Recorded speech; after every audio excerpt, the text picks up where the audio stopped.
La singularité, l'identité, l'altérité, voilà ce qui intéresse l'artiste vidéaste Sylvie Blocher depuis plus de 20 ans.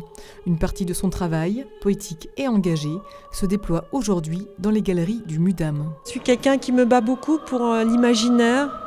Je pense que l'imaginaire est politique. C'est-à-dire que, littéralement, on verrouille l'imaginaire. Mais c'est pas qu'on nous verrouille aussi de l'autre côté, c'est que nous-mêmes nous verrouillons notre imaginaire.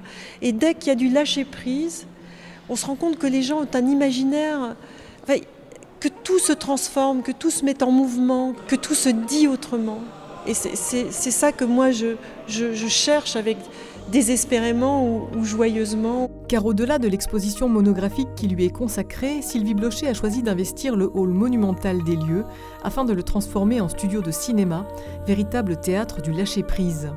Suite à la parution d'une annonce, des hommes et des femmes ont soumis leur idée pour changer le monde, un monde qu'ils sont ensuite invités à repenser, le temps d'un envol, d'une suspension.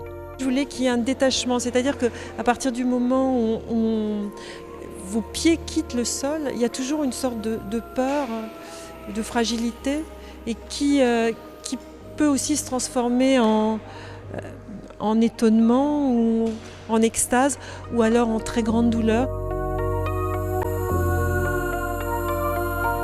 Une jeune femme est venue qui m'a littéralement bouleversée, qui venait du Rwanda et qui tout à coup vient ici. Et tout à coup, je me rends compte qu'elle vient ici, qu'au moment où elle se détache du sol, c'est parce qu'elle veut laisser partir les morts.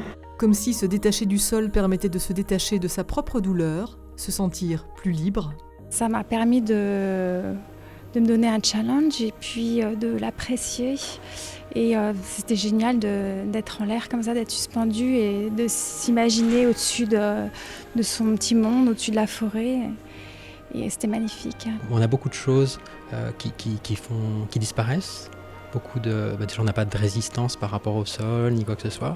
Et donc, il y a beaucoup d'émotions qui reviennent peut-être plus facilement en étant suspendu qu'en étant les pieds sur terre. De cet abandon, moment de basculement recherché par Sylvie Blocher, émane une fragilité déconcertante.